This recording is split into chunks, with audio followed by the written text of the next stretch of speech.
thing done, and Tommy's the one that's the big planner and doer, not the fella. I don't figure that one out. So while he absconded with the $2,500, you're prosecuting a guy that didn't really need to be prosecuted. It was Tommy's way out. Okay, so you're saying he got the $2,500 from that guy, from the inmate here? And he forwarded that money to me, correct. And he sent it to you? For the truck, correct. The truck from your husband? Right, found out this later. Okay. After the fact, right. And then... and the whole reason why he told the story to y'all about the guy was so he could abscond with the $2,500 from the guy for the truck. Did he tell you that? Well, in a matter of words, yes. Okay. That he was no dummy, that he had gotten pissed off at me about the truck and was going to sell it to the guy. He said then he needed a way out. But at first when he was... See, let me tell you what, Tommy's good, and I figured this out. What he'll do is he'll call from the jail when he knows something's being recorded and lay his groundwork for something. Mm-hmm. But then he'll call you from a phone that he has three-way to it. Are you still there? And then he gives his story.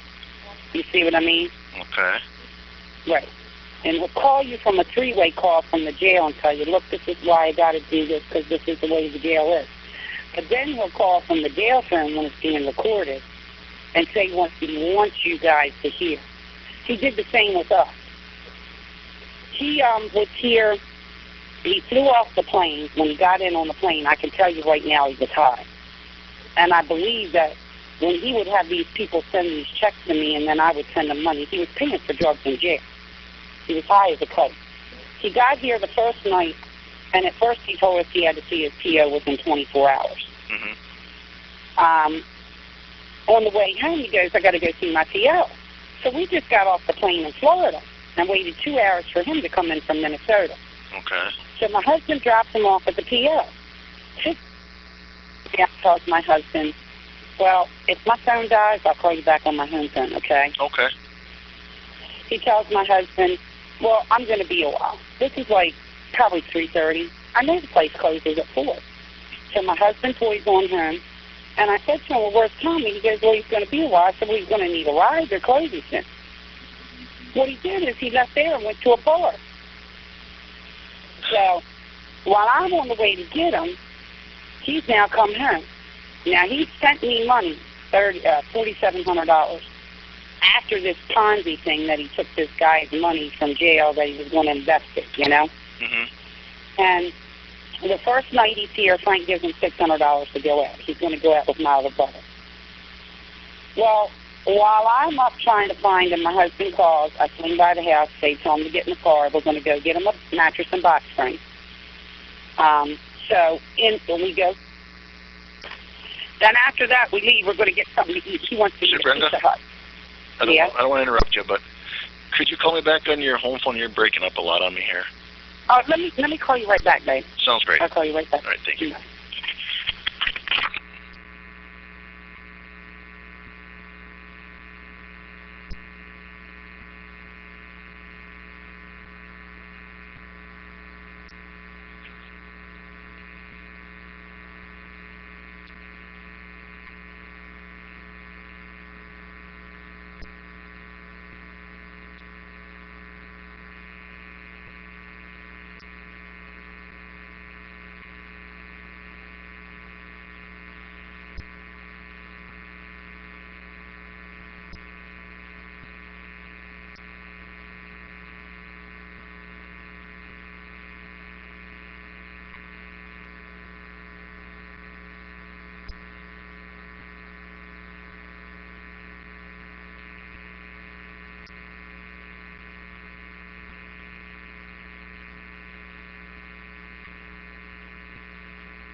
Investigation, Sam. Hi, Sam. Okay. Sorry about that. So he goes in a Pizza Hut, looks at the girl first thing and says, you got beer? She said no. He goes, I'm leaving. I said, well, let's sit down and eat. So he's already called my other brother who's going to pick him up. They're going to go out for the night. So he had $600 in his pocket. $500 you let him come out with, which, by the way, he told me y'all don't give him anything, okay? Okay. Some of which was money I'd sent him that he just left on books, which, by the way, when I went to court, I couldn't get record of that because he's the only one that could get record of that, or a judge. So I lost all that money. What is the $500 gate fee when they leave our facilities? Right, but he didn't tell anybody that. He said, y'all don't give him anything. Oh, okay. Yeah, it comes out of their wages and they pay right. That. And then there was $100 that I sent that crossed en route that y'all sent us a check back. I cashed it for the man. You know, a week later, while he's on drugs, he has enough nerve to ask me back for the check back. And this was after he was out there after December 14th? Yeah. Okay. Yeah. I think we got the check Thursday, and my husband cashed it, and he signed it over to us. Okay. Well, a week later, while he's on the run because he's drugging, he meets me, I give him money, and I told him I tried to put it in Bank of America, but it was third party, and they wouldn't do it, but I was going to put it in Wachovia. Well, after that, he was on it. Every time he'd see me, can I have that check? I said, man, you were paid the cash for it, you know? Mm-hmm. And then after he gets locked up again, he's locked up again, by the way. Oh, he's still locked up then on that? No. He's locked up on another charge of stealing a car. Another car. What happened with the first one from back, like in, was it February? The Dodge Intrepid? I'm not sure what kind of car it was. He had called me earlier in February saying he was jammed up and sent me a letter to on probably like 4 or 5 charges on unauthorized use and registration. Now, let me tell you where this gets good. It gets better. So he goes out the first night. When he goes out that night with my brother, the next morning he takes my brother to work and says he wants to borrow the car to see his PO. Okay. My brother hasn't realized we've dropped him at the PA the night before. Okay? Mm-hmm. Well, then he's supposed to pick my brother up. He doesn't show. Doesn't show the next day. Doesn't show the next day. Thursday morning, he comes towing in my house. So now he's unauthorized use of my brother's vehicle. Okay. So I tell my brother, don't file charge on him, maybe since he just got out. So that Thursday now, he sits down with my husband and says, you know, well, I got to really worry about my money. I want to Dodge. So my husband's like, you know. See, we wanted to get rid of the truck because my husband wanted a 350 dually because we have a boat and we have bikes. Okay. So the whole time this is going on, he's holding us up because we're not sure if he's really going to take it in the end. In the meantime, I'm losing value on it, you know? Right. So now he says he wants a Dodge Intrepid. So my husband says, okay, you paid us $3,000, I'll give you $3,000 value, you know? Now, mind you, remember we gave him $600 the first night. Mm-hmm. So my husband finds a car online. This is Thursday. And they're prepared to go look at it Friday. Now, I'm working 12:30 in the afternoon at the time, so I don't have much time in the morning, you know? Right. So Friday, we order a phone for him. He agrees to pay an upgrade fee on it and an activation fee. And then he's going to make payments on it. Well, that didn't transpire. So I ended up with a $36 a month for 24-month bill on that, you know. So, and the reason is because when the phone came, he was already off drugging again, and I wasn't going to give a druggie a phone to make connections. That's what that was, bottom line. So now we're at Thursday. Frank's getting him a car. Friday, Frank takes him and gets the car. The man there agrees to allow my husband with a $200 deposit to take the tag home to get the car home. The next day, which is Saturday evening, my other brother and Tommy take off in my other brother's car. They're going to swing by. They've got my garments, so they know where they're going. They're going to pick up the $200 on the tags, and that's Tom's money. My husband said, just keep it. So now my husband's put out $2,000 for a car, $6 the first night, and $200 for the tag. It's $28. He only owes them $2. Right. So now they go out again, and this time Tommy says to my brother, can I take your car for a few minutes? Well, that was on a Saturday, and he never returned. Tuesday, the 21st, 1 week after he was here, I had to take off a day of work I was scheduled, track him down in Baltimore, and block the car in front of him in a fuel island. Okay? So now, there's $500 more. That Saturday morning, my husband met me up the street and brought $500 to me because Tommy wanted to get insurance on his vehicle. When Tommy wanted to get that insurance, my husband met me. He gave Tommy the money. Tommy walked into the place, was only there for a minute. He claimed he had already called them priorly. Okay? He walks back out and says, I can't get it. I don't have a state ID for here. And he's got $500. So now we're at $3,300. He's over. My husband's overpaid him, more or less. Okay. But we've also got $4,700 of his other money, so it's clinging into that, you know? Mm-hmm.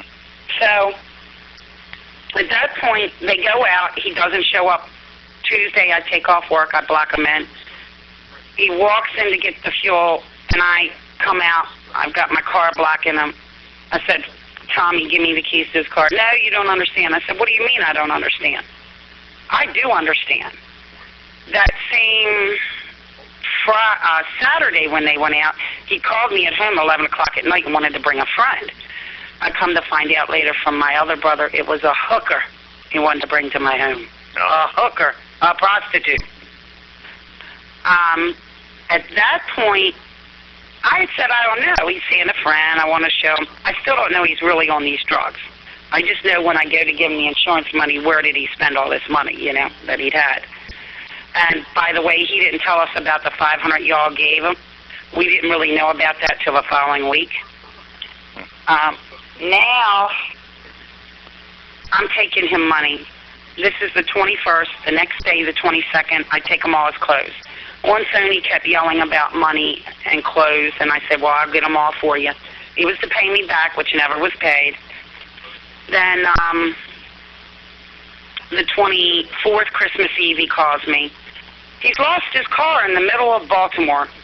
So from 12:30 at night till 5:30 in the morning of Christmas Day, I'm looking all over Baltimore for a car, that Intrepid. We don't find it. Now, I drop him off at a hotel. I give him $280. I watch him go in the hotel. Well, I get up the road 20 minutes and I call, and the lady tells me that he walked in and said, I want to pay for a room, $60. She said, no, it's 70. He says, how far is Brooklyn from here? So he had the car. He just wanted the money, the drugs. So now here it is, the 28th of December, and he calls me and tells me that his car got impounded because he didn't have tags and insurance. So now I meet him New Year's Eve. I get money out. Then he comes back and tells me that he couldn't get it out because it wasn't in his name. And then he's praying to me, all the clothes you gave me, they're all in my car. Later, when he sues me, that comes down to I brought him a small paper bag of clothes. Right. So now, we're not hearing from him. A couple days later, he calls me. He wants more money, which I don't have a problem. He still has money left. It's his money. And mind you, all along, he sent me something from Social Security saying he gets $700 a month. That's a lie.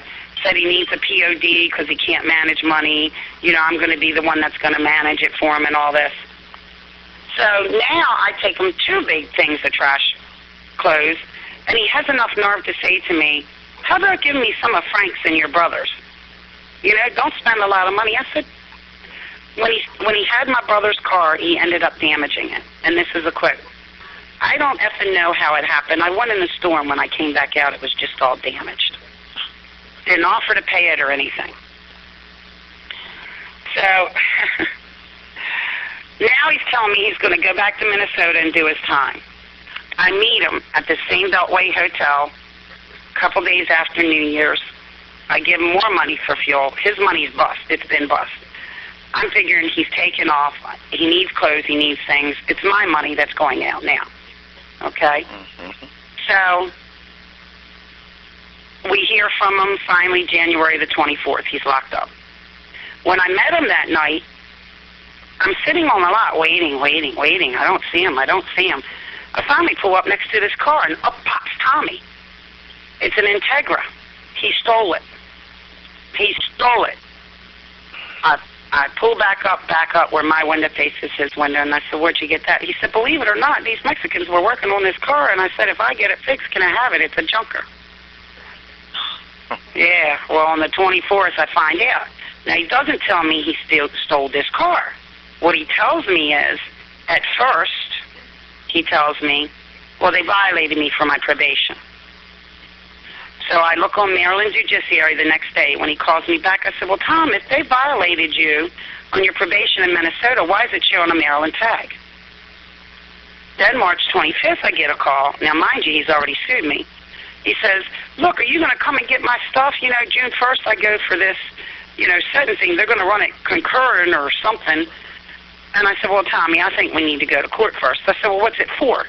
And he wouldn't answer. Now, mind you, he's on the jail phone. He knows it's being recorded. I said, the car. And he said, yeah. I said, what car? And he wouldn't say. I said, the Integra. And he went, yeah. So somehow on that thing, he beat one rat to the other. Okay. So now he's stolen that car. Now, this is what we figured out between 1/24 and March when he sued me. He needed an excuse to say why he stole a car.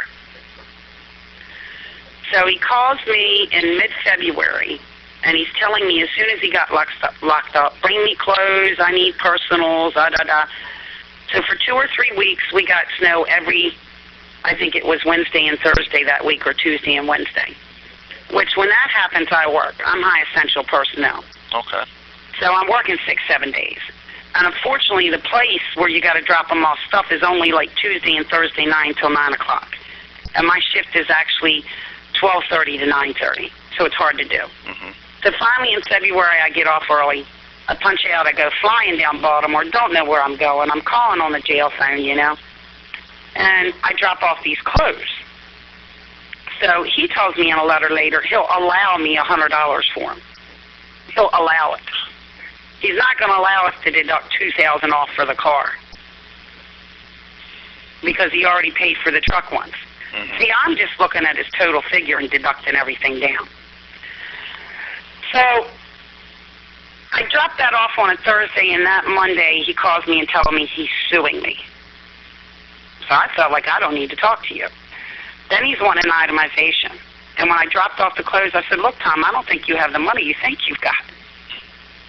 So now he's sending me little things, and he's sending me a letter. I'm not going to allow for the car because I already did this and I already did that. And bottom line, until he actually came out of jail, other than the $3 that he paid for the car, I didn't deduct any of his monies off of any of his monies, waiting for him to get out. But you never really saw him because he was doing the drugs.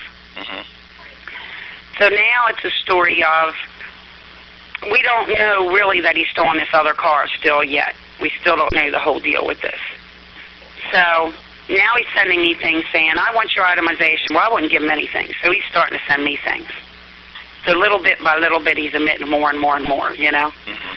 And unfortunately, the first couple of days, we were just giving him cash, thinking, he's a brother, he knows it's his money, no big deal. Well, then we're figuring out he's on drugs. So finally, he sent me the last letter, and he's saying, why aren't you, talking to me? And I'm thinking, God damn, he's just sued me, Right. So I send him a letter, and I say, look, my husband dropped the letter, the last couple letters, in the water because it was raining, and you know how he is. And I said, by the way, what did we give you? Because I'm setting him up because I want a list of what, he admits to. Mm-hmm. So he sends it back. Well, of course, when he goes to court, he flops this thing, and I said, if you send it to me and I owe you monies, I'll send you a check. So he flops this in front of the judge and says, see, she says she owes me monies. Right. So when we went to court, he produces a thing, his complaint says that he lent me $1,500 for my motorcycle. I was hot. My husband's motorcycle. Mm-hmm. So, and I'll tell you how that transpired. So when I talked to him on the phone, I said, dummy, are you too stupid to realize that I got a bill of sale for what I paid for it and then I financed it for the whole amount? So by the time we get to court later, now he tells the judge, well, I lent her $1,500 for the motorcycle, but she could have used it on anything. Uh-huh. He's manipulative. And then it was, in his complaint, he said that we gave him $1,500 off on the truck, but we turned around and borrowed $1,500 for a bike. I was livid. What else? So now he's got to come up with a story, I guess, for the theft of the car. So now he's saying he paid us rent, and that we evicted him, and that because we evicted him, he had to live in his Dodge, and then I guess he had to steal the car. So when he went to court on this car, they have what they call sub-car, and that's June the 1st that he goes on that. Okay. Sub-car means they're holding it up for another reason, either his drugs or another court case, probably meaning mine. Now, we just won the court case.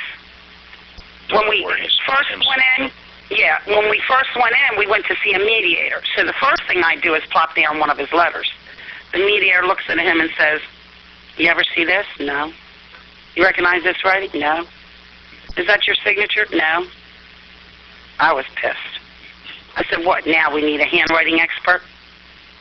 You know? Mm-hmm. So I about had enough of it.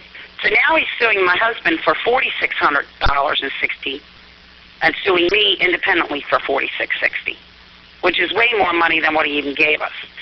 Because his mind, he's contemplated that he gave us a total of 70-some hundred, but he lent us 15, so it comes to a total of 92. So sue Frank for 46 and sue me for 46. Okay. But that's the mentality of his thinking. Even if you lent me 15, it would have only come out of the 70-some. Right. It wouldn't have been added on to it. Right. Right? Yeah. Right. So now we're sitting in the court, and I refuse to give any more receipts because now I set a receipt in there at the ATM that on, I think, New Year's Eve, I made him sign on the back for the first two initial amounts I gave him, the 6 and the 2 and the 5, 3 amounts. Because I said, look, I don't have any receipts, and I keep shelling out money here to you. And we know he's definitely on drugs. The day I brought him home when I got the car, I said to him, I said, look, Tommy, you need help. You obviously have a drug problem. I said, you've got to get help, and if you don't get help, you can't continue to stay here. He's like, I'll man up. I'll leave. I don't like that asshole in the other room, talking about my other brother. The reason why he left was the second time he stole my other brother's car, I think he was personally afraid he'd kick his tail end. Because my brother said the first time, look, you know, I'll let it go. You just got out of jail. He said, but if you let it happen again, I'll kick your tail. Mm-hmm. And that's what it was pretty much. So now, when we're sitting in court, I refuse to give more receipts because I realize the moment you say something to him, he comes up with an excuse. Now he tells the judge, under transcript, the judge finally asked him where he got the money from to invest in this stock. He says, quote unquote, my wife and I separated. I got $30-some hundred from the separation. That's a lie. I talked to her. There was nothing in that. He got a car. It was worth $100. Okay. Yeah. The $3,000 was when he sold his kids' rights to her. They had to pay him. Right. So, you know, bottom line is, a while back, one of your people called me, and they were having a situation with him. It was actually Tommy urging me to call them because he was on lockdown. What he did is he would have his friend call here, and his friend would keep me abreast. I don't know how they do all that. In the interim, when he got locked up here, now he's got another swindle going on. He sends me a letter right after he gets locked up here for the Integra saying, I want you to go to this place at this time, at this day, and pick up this check for $1,000. Mind you, while he's suing me, okay? Because I sold the car for salvage. I don't know what car he's even sold for salvage. I refused to do it, right? I wouldn't do it. Because number one, I was going to have a check. Number two, it was money that he would have to come back to me for. And number three, I didn't want to possess his money. Actually, he hadn't sued me yet. He hadn't sued me yet. This was transpiring before the end of February, and he sued me in March. Okay. Right. So, bottom line, I think your poor little guy is innocent of what he's saying. He just found a way to trump up something to abscond with the $2,500 that he got from the guy. Okay, but like I asked earlier, did he ever come out and say that he did that? Yeah, he told me he was no fool. He said he already got the money. He was pissed off at me, He was trying to sell the truck. He said, and then once he calmed down, he said that he was going to leave it like it was. He knew he was coming out here. He said, but the guy was talking to him. He said that he just told him everything. I said, well, what's the guy really planning on doing? He goes, hell no, what do I care, though? He said it got me out of it, and I got my money. Okay, when was that conversation? That would have been the night of December 14th. Oh, that's nice. Because I'm realizing, yep. He and I sat in the car before we went into Pizza Hut. And I was pissed off because he went drinking. Mm-hmm. And this was a quote from him, I'm a law-abiding citizen. I can drink if I want to. Okay. Oh. And come to find out that part of his probation was not to get urine tests. I guess because he was a car theft. Mm-hmm. And I called his PO, I guess about 3 weeks after he was here, because prior to that,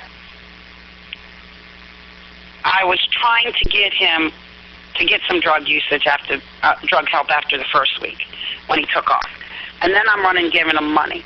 And I'm talking to everybody they're telling me about helping volunteers. And I'm giving him this information. And he's telling me about how he's not going to sit in a room and then they kick him out all day and the people steal from him. I said, well, Jesus Christ, you've been in jail with jailbirds all this time. What's the difference? And the 14th night, we got in a big altercation over the fact that the whole time he was coming out of jail, he wanted to go back to West Virginia and see all his friends and do all these things. And I said, look, the world doesn't owe you anything. You committed a crime, and you paid for it. They don't owe you anything. This is a rough world. When you get out, you need to worry about J-O-B, job, and you need to get on with your life. So he didn't have one lined up for when he got out? Well, he did. He claims he never went nowhere near it whatsoever, even setting up his things. My husband had a mess of tools here for him. Uh-huh. He had the pickup truck where he could put the tools in. We were going to try to get a job for him with a mechanic. Okay. Problem is, the first 2 days, he left here Tuesday, came back Thursday, stayed here Thursday to Friday, right? Mm-hmm. My husband looked for a car, bought him a car, Friday to Saturday, then he took back off again Saturday, Sunday, Monday, Tuesday. And then Tuesday he walked out. He was going to man up, okay, so to speak. And then after that, we spent from the 21st of December until the 2nd or 3rd of January just running every other day, running the monies. Now, in his complaint, he says to them that as soon as he got out, he should have had all of his money, and that we held him up from doing everything he needed to do in life, and blah, blah, blah, blah, blah, blah, and down the line. But the understanding between he and I always was that he couldn't manage money, that I was to... And actually, he never asked us for it. We gave it to him. Mm-hmm. The first night, Frank just gave it to him. Frank had it in his pocket because we came back from vacation, you know. And, of course, when he bought the car, you know, now, of course, in his pray to the judge, he states that, and if you look at his complaint when he talks it to the judge, he says that my husband changed his mind and really wanted this pickup truck so we could haul our boat, and that he really wasn't willing to buy him the Dodge, but he agreed to it. Now, what he doesn't know, I've already bought another $350, and his truck's still sitting out there. And the reason why we kept the truck was because going to court, you know, I told my husband, hold on to it, you know. And we paid off the motorcycle that he's talking about. And that's another thing. The second, when he came back and we were going to buy this car for him, I was asleep. My husband and I had both been running hard during the day, in the evening, you know, for Tom. And we both work. We're both union jobs. We can't miss time. So the morning that they went to go look at Tommy for a car and get him a car, I was asleep. My husband lost his ATM card. It wasn't working. He wears the numbers out on it. I'm the only one that has the Wachovia checking card. The bank was closed. So he went by the credit union and went in and borrowed $2,000 against the motorcycle loan because we'd almost paid the motorcycle off already. Okay. And Tom walked in with him, and, you know, my husband sits down and says, look, she's a real nice lady. She's going to help me out, give me some money. And Tom looks at her and says, and this is a quote, oh, I can tell she's nice. She doesn't have bitch written all over her face. And my husband just cringed and thumbed him to get out, you know. Uh-huh. So that's where he got the bit about loan for a motorcycle. He didn't realize, he thinks he's such hi-fi, he didn't really realize what Frank was doing. Okay. We paid that off. He never paid us rent. So when I went to court, I wouldn't give any more receipts. I let him mamble and I let him bramble over there, and I was worried about telling the judge what he was a drug addict, you know, and I wanted to get that point across. Then when the judge kept finally getting frustrated, I started handing receipts. And at one point, the judge stopped me from the receipts. She'd already totaled the amount, was past his, and finally looked at him and said, you know, receipts are very important. You know, I can't emphasize that. But it's just the audacity for him to be here all of a week, come into my home, try to sue me, because he needed another start when he gets out of jail again, another car, another whatever. Mm-hmm. You know? Do you mind if I ask what you do for a living? I drive a truck for Giant Foods. Okay. That's what I'm a Teamster driver. Okay. And my husband works for Mass Transit Administration. He's a line lead mechanic. We've both been doing our jobs for 30 years, you know? Oh, wow. Yeah. About done to retire then? Well, you know, we don't have the age yet. That's the problem. Yeah, because we were both young doing it. Okay. You know, so with Tommy, that was another situation because we are union. We don't miss time, and you can't miss time. Mm-hmm. You know, 639 is one of the strongest here in the northeastern states, and believe me, you have to tote the line to stay in there because the saying is they hire you to fire you because you definitely have to tote the line. The problem with Tony is, and one of my friends said when he walked in here, he just thought we were rich. The other thing I ended up missing was 4 rings. The day that Tommy walked out of here, I had bedrooms on each side of my house. Mm-hmm. And I called him. When he said he was going to leave, I went in my bedroom and changed, and I come out. I call down in the basement, and I can't find him. I walk outside, and I don't see him. I come back in the house, and he's crossing between the 2 bedrooms. And he's headed toward my brother's room, which is away from my room. And I said, well, what are you looking for? Well, I went in Chuck's room to get my watch. But then he came right out here. He didn't actually go in to get it. Well, I think 2 days after he left, I had 4 rings missing. One my son gave me for Mother's Day. I had 1 ring that was a white gold diamond that I had initially, you know, my husband had given me when we first got married. And I did find the paperwork on that. That was a $7,700 ring. And then I had 2 others that were genuine sapphires that I've had for 25 years. All 4 of those were gone. When he came home the first time he left on that Tuesday and didn't come back with my brother's car until Thursday, he calls me from up on Route 40. Can't figure out how to get home. And guess what? He's at a consignment shop. And it didn't dawn on us to know, you know, what he could have done. And then in the process of it, the Garmin that I lent to them to go, it was hacked as well. You're going to get stuff back? No. And it never came up with the judge.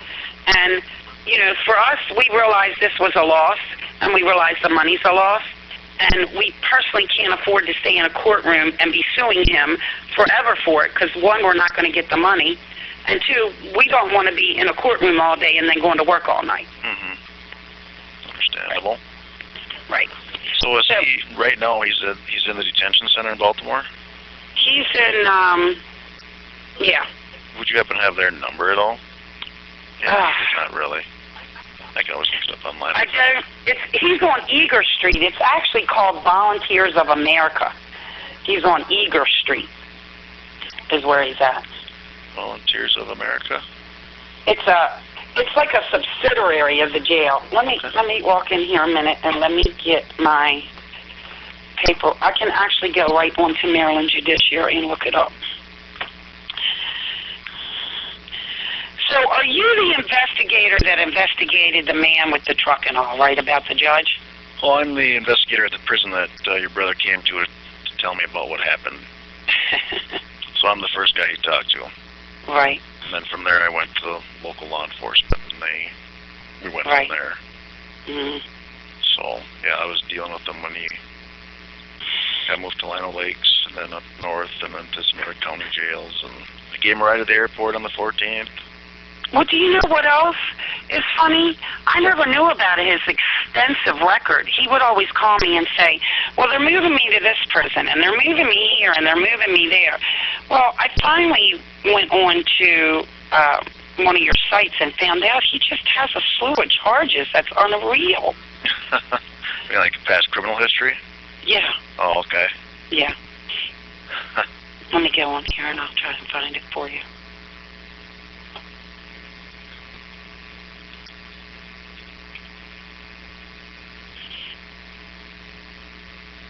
And since he sued you, you haven't really been talking to him much? I don't want anything to do with him, I'll be honest with you. I'm going to tell you something. The night that we were sitting in the car arguing and he was telling me all this, he called a woman named Patricia in West Virginia, who he used to be best friends with her son. And prior to that, he was in jail, and he found out that her husband died. And this is what he said: you think you can lend me your credit card for a minute? And I thought, oh my gosh, she's like up there in age. Now I believe what he's doing is he has a stepsister there. Her name is Beth Hicks. And now he's funneling the monies through her. And I called her and left a message: beware, you better keep receipts. You know? Okay. Then at first he tried to charge me criminally, and he couldn't. And then he charged me civilly. And actually he told the judge right away that he was going to appeal it. So my husband said, let him, he don't care. He said, your receipts are still the same, who cares? It's just it's just the point of it. You know, my husband and I have never been in trouble with the law ever in our lives. Right. And now I show a suit on record for me, and it shows that I won, yeah, and that's beside the point, you know? Let me see. There's so many Thomases here. And the other thing he was very good at was, I first met Tommy. We weren't raised together. Okay. And shortly after that, he stole my ex-father-in-law's car. Then. And his gun. Then I met him again in 94, and when he was here, he totally robbed my bank account out in 94. Wow. And we just kind of like chalked that up to he was young. Mm-hmm. But then, of course, now again you had this. I'm going to look for this case right now. I think part of it, too, is he needed money for, I guess, all these tickets he got for his car. Here's an active case. I'm hoping they'll show the address for you. Okay, that was before his committal. Maybe I have to go onto the suit for us that'll actually show the 1/25/2011. Okay. That's not it.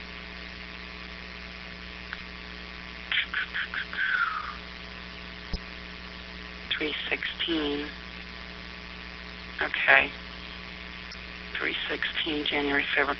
Okay, he had car theft, unauthorized removal of property, and theft 1,000 to 10,000. Somehow he beat some. He tried to tell me that they actually found him guilty of unauthorized removal of property and guilty of the theft.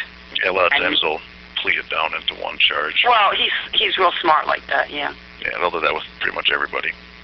Yeah, it's crazy. Yes. It is. It's just unbelievable. You know what's funny is, I'm a good person, but if I did something wrong, I guarantee you they'd catch me, you know? Right. Like, that's what's so amazing. Let me look up under me, because I believe it shows how I got a nice little record here. civil suit or not. Uh, A lot of employers don't want to see that even you've been sued civilly. really? Yeah. More and more of them, they don't want any kind of anything like that. It's tougher out there now. Yeah. Okay, it's at 401 East Eager, Eager Street, Baltimore. I have to really go through. I got to find this paperwork because there was a number that he had given me in one of them. You're kind of catching me off guard here. Oh, I'm sorry. I put all his paperwork up. Oh, no, I'm good, hon. Oh, okay. I'm back on night shift, so, which is good. I have to go through one of his letters here. Allowable drop-off. Okay. 401 East Eager. Call first. Okay. Volunteers of America is called Chesapeake Incorporated. And their physical location is 1105 East Fayette, Fayette Street. And the phone number there is 410-563-9003. Great. That's it. All right. So my guess is you want to locate him so you can fly him back to be a witness for his supposed thing with the fella that was going to go after the judge, right? Yes, the county attorney asked me to try to find him, track him down, and like I said, I know he called me earlier this year. Right. And so I just wanted to see if he was out on that, or if he was back with you, or where he's at. But you're saying he's in custody right now still? Right. Okay. But did he tell you that he was in custody before, or what? Yeah, he did. Right. Yep. Okay. And he was going, I think he had like a hearing or something like mid-March 15th or 14th or something. Right, and that's the case he put on sub-car. Okay. Right, and it was pending, I think, on the outcome of mine because he was trying to say he was illegally evicted. The amazing thing is when we saw the mediator, I finally just looked at him and said, I'd just as soon smack you. Of course, the mediator broke it up, which was good for me because I wasn't going to make a deal. The mediator talked to Tom, and the mediator come in and said, well, Tom said he'll agree to $700. And I was sitting there saying, well, how mighty way to him, you know? You just went from $9,200 down to $700. Uh-huh.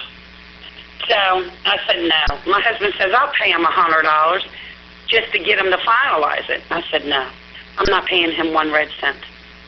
I said, because if he has sued me and it goes on record that I owed him anything, it shows I'm a dishonorable person. And that's my good name. Mm-hmm. I won't pay him anything. We'll go to court. And you went to court on that already then, you said? Right. Okay, and you beat him? Yeah. That's it. But he says he's going to appeal it. So. Okay. You know, Tom. Yep. He'll appeal it all. Okay. All right, Brenda, well, I appreciate your time talking with me today.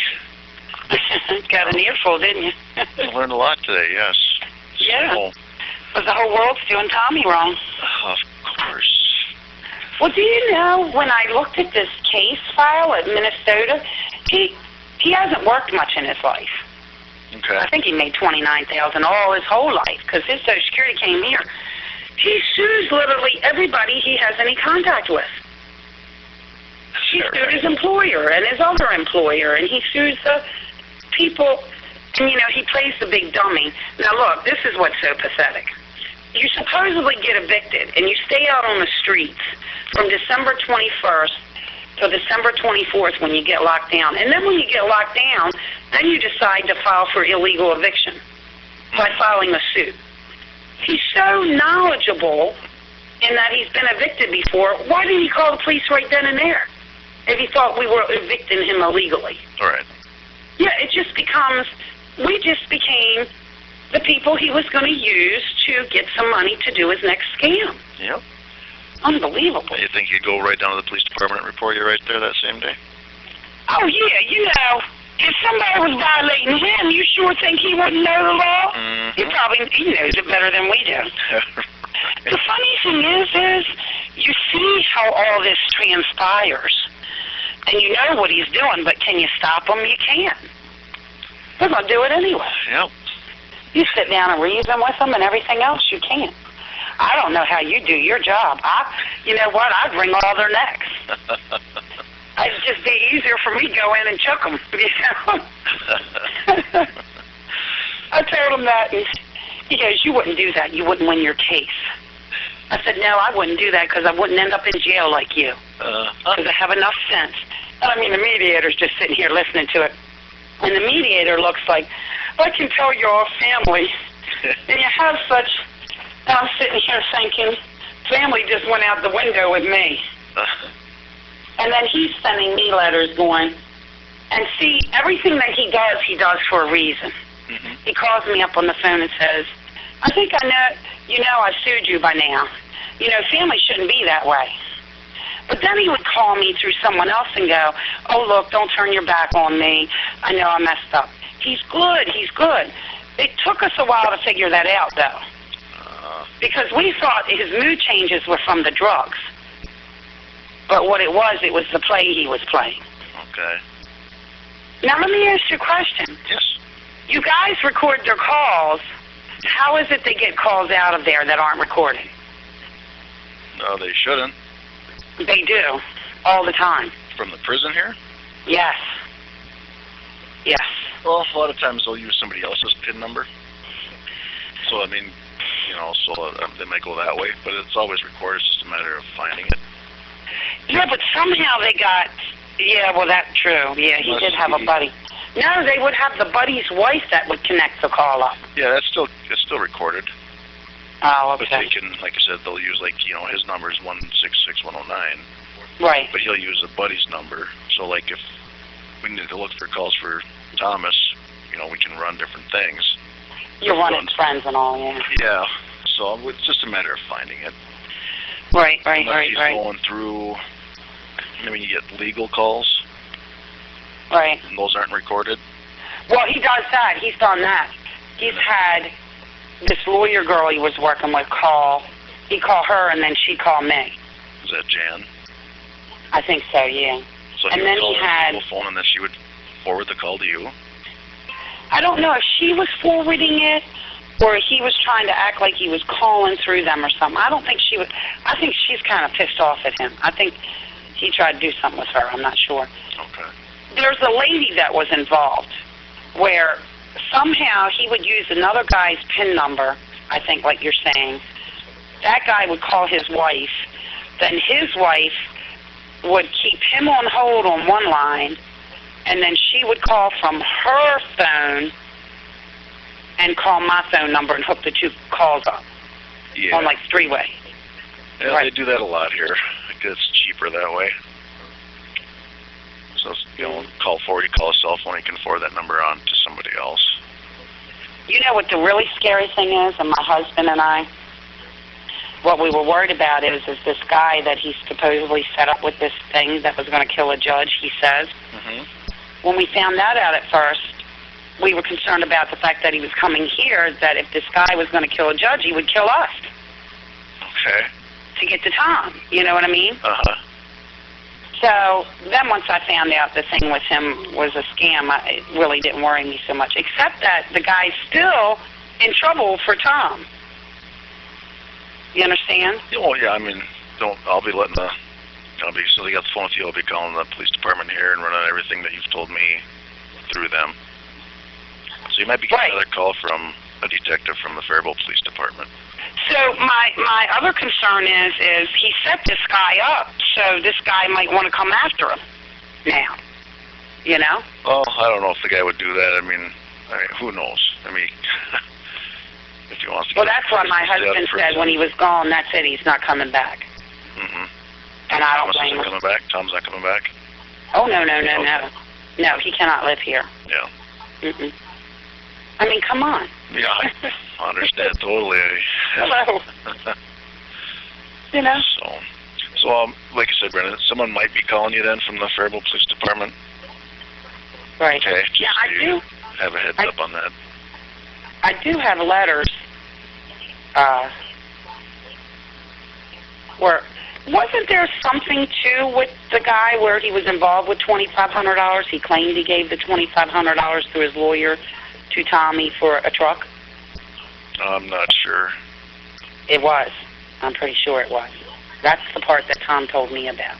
Okay. What did he tell you about that? That's where you're saying? When Tom got pissy with me about it, he was trying to sell the guy the truck.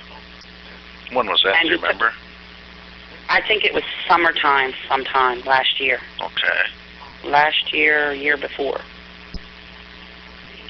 So he wanted to buy the truck for $2,500. No, he was buying it from me for $3,000, $4,500. $4,500. Okay. He tried to talk us out of the $15,000. When I wouldn't, he was dealing with this guy and sold it to him, and the guy gave him $2,500 toward it. Okay. Right. Now, right afterwards, when he called Frank, and he got Frank to ease up the $1,500, he still wasn't sure, because he'd already committed to the guy for the $2,500 for the truck.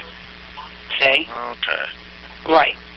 So now, once he's decided, well, wait a minute, I screwed this up because I'm still coming out to Brenda, and I don't want any hard feelings over the truck, he turned tail on the guy, okay, saying that he was doing that, and absconded with the $2,500 from the guy. Make sense? And that's what he told you that last summer then? No, he told me this when he got out. I really didn't know about the $2,500 with the guy for the truck until he got out, and we were talking December the 14th. Got it. Okay. See what I mean? I didn't know anything about. I knew that he had sent me a letter and told me that some guy had approached him about doing a judge and this and that and this and that and this and that and whatnot. Mm-hmm. Well, December the 14th night is when it came out about the money for the truck, that he had even got it because he screwed this guy out of this money. And then he had to come up for a reason to keep the guy from coming after him. Because I was addressing the issue that we weren't feeling very safe because realizing that he had turned state's evidence against this guy for this judge, that the guy might come after us. And that's when he came off with me that the guy wasn't going to come after him. He wasn't going after the judge anyway. He just did that to keep the guy from coming after him for the $2,500 he got for the truck. Well, okay. Do you get it now? Yes. It's unbelievable. It's hard for me to understand. Tommy had a way of snapping like that. Like, I was talking to him all the time about drugs. He was telling me he didn't do drugs. And he was telling me all along that he took a car on a test drive too long. And then toward the end there it was, well, actually, to tell you the truth, that day I was going to go get some drugs, but I haven't done drugs since. It's his way of popping out to tell you things, you know? And that's what he did that night with me on December 14th. Okay. Right. Well, I appreciate your time, Brenda. Thanks for giving me some information. So, like I said, don't be surprised if you hear from a police officer from Faribault here, okay? Yeah. Well, good luck. Now, this ain't going to involve me where I got to fly to no state or nothing and be a witness or nothing, does it? No, I don't believe so. God. But I don't know. I work at the prison, and we'll see what they say. Right, okay. right. I feel bad for the guy, to tell you the truth, because I'm feeling he's in a whoop of stuff because of Tom. And Tom didn't care as long as he got his money. Now, let me ask you a question. Isn't there a way for you guys to track the $2,500 for the truck? Well, I think the police department was doing that, yes. Yeah, they got to find out where the track is on the $2,500. Right. Mm-hmm. You know, I think they were running that basically I just got the initial information, right, and then forwarded it on. Now, were you going to be the guy that was going to fly him back and go to court and all that? No, it'll be the county, Rice County. We'll do that. Right. So. Oh, that was another thing I might have told you. You know, he would call me and say, well, they moved me somewhere else that's minimal security. They moved me here. The whole time he wasn't telling me he was serving other charges for other things. Well, he wasn't. What do you mean? Like other charges? Yeah. No, he was moved. Once the story broke here. No, he was moved along. He was moved several times. Yeah, they always do. There's a lot. I mean, you work down in Minnesota. You work down in your custody level. Mm. So we have one facility that's the intake facility, and then once from there you get sent out to different facilities, and they move people around quite a bit actually. So. Right. Yeah. I consider us blessed though, in one way, because he wasn't here that long. He could have probably done a lot more damage to us. That is a good thing for you, yes. I mean, we're looking at in value of rings. I've probably got $10,000 out there that he stole, just in a week, in that one moment. You know. Mm-hmm. Right. And you know, some of the monies toward the end when he was on lockdown, while you guys were doing all this investigating for this Ponzi scam he had with this guy's money, I was sending him cash that. I can't get record of it because only he can or the judge could have. I don't think the judge felt it was necessary. Okay. Because we were already over-receipted, so those receipts really wouldn't have done anything. It just means it's money on that, Right. And the only way you'll get that is if you counter-sue him. And let me tell you something. He sat there in front of the judge and said, I gave her a total of $14,000 over so many years, And he said that I didn't realize she was paying me out of her pocket every week. Like, I could afford to pay $2,000 in a week out of pocket on my paycheck, Mm-hmm. But he doesn't know I've got $15,000 that just sits in checking all the time, And I think the judge, and it was funny because as I pulled up receipts, I literally had to block the account numbers because the fear is Tom is very good at getting transcripts later. Mm-hmm. And he bragged at me about that. And he would brag to me about, oh, yeah, I'm going to sue them. I love nothing better for them to have to take me out for the day and drive me down the street. And, every time I would hear him, I would cinch because I just thought that was just a vindictive, evil way. And I thought, well, maybe if he gets in a good environment that, that would change. And he had it made here. He's got 1,800 square foot down there, his own kitchen, his own pool table, his own workout room, his own entrance. I got a pool here. I've got vehicles here. I got bikes here, boats here. He could have had a great life. Wow. And he sniffed it. He's on crack, Okay. No, I didn't know that. Crack. Yeah, and he's either got some scam, too, that he's claiming that he's got some kind of positive test that he does for drugs that he takes for his liver that's failing. Okay. So if you test positive, he takes medication or something? Yes. Okay. Yes. He run that by my brother Chuck. Yeah. Okay. He's got a game for everything. Everything. And then he was a little bit irate because he was telling me one day, when he couldn't get back, with Chuck's car, that these jerks here, wouldn't let him use his phone when he'd walk up to him on the street and wouldn't give him money for gas. And I'm like, they don't know you, Tom?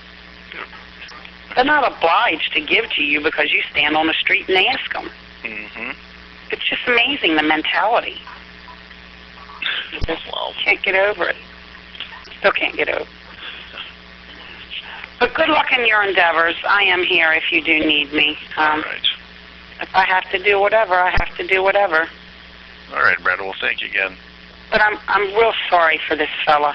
Of all things, I've had very nightmarish things, almost just thinking about a poor man that's going to do some time for something.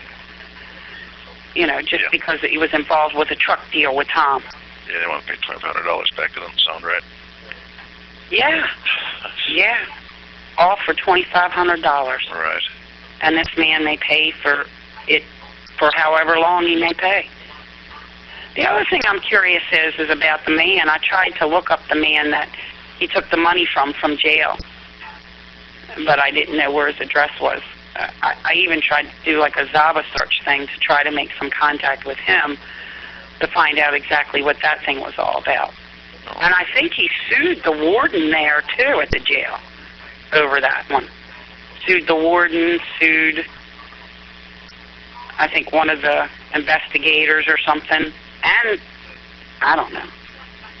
I talked to his ex-mother-in-law, and she said that she had given him and, you know, prior to that, I would send presents for his girls the last 2 years, so I would talk to her on the phone, but I wouldn't talk about Tommy. You know, I felt that was an issue I shouldn't touch. And with this happening, she said that he literally, they gave him a mobile home, him and the daughter, and they were to pay $10,000, and they never got paid for it. And she said then they gave him a boat that they were to pay for, and he never paid. And when they took him to court, he turned around and sued them for $800 for work he did in it. And they never got their money. I'm telling you, it doesn't stop in the state of Minnesota.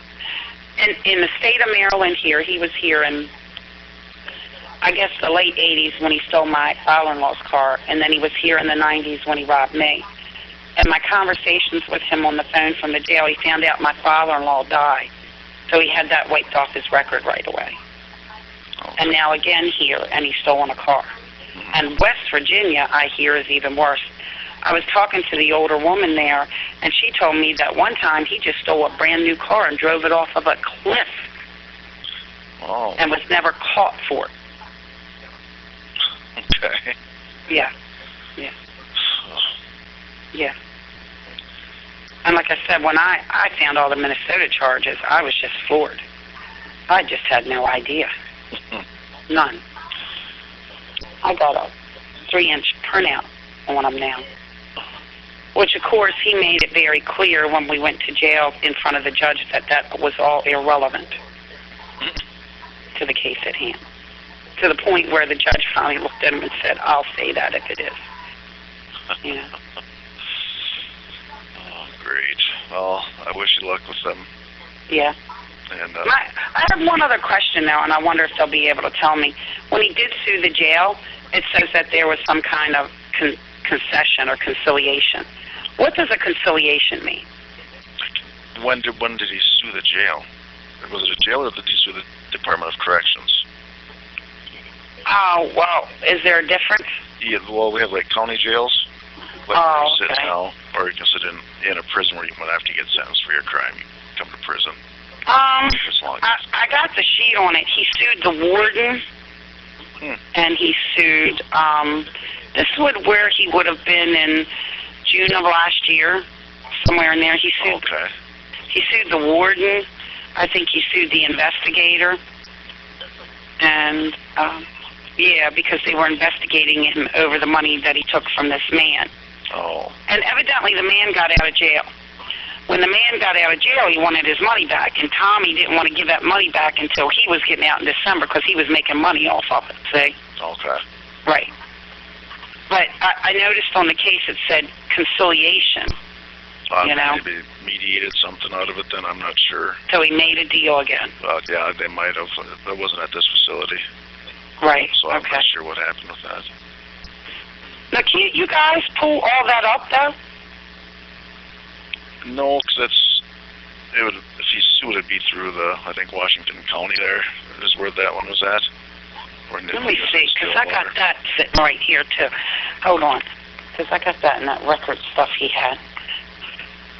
Yeah, you know, the only reason I was able to find it when I talked to his ex-mother-in-law, she finally told me about how to go online and look for that stuff. Let me see, I can find it right here. I got the whole printouts. This one was, there's so many, it's hard. Let's see if I can find it. He has a lot of theft by swindle. What does theft by swindle mean? Basically scamming people. Yeah, he does that a lot. Theft of a car. Find out which one it is. Terroristic threats. I heard he did that to his lawyer. Oh. Huh? He did that to his lawyer? Yeah, terroristic threats. Well, I think when he, or his wife's lawyer, one or the other. Yeah. Here's me. Let me see if I can find it real quick here for you.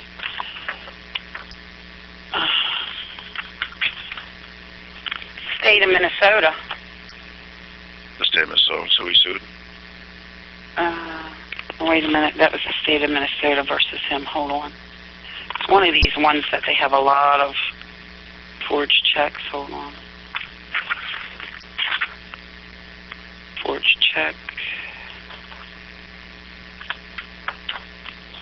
It can contain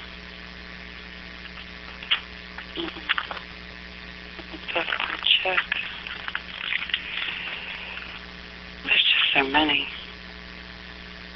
Steven stolen property. Oh, jeez. Fleeing a PO. Why would you flee a PO? I mean, come on, you gotta know it's gonna nail you. Where is it? Forged check. Oh my goodness, that's crazy. Drive motor vehicle, no owner, theft vehicle. Theft by swindle. Faribault Det.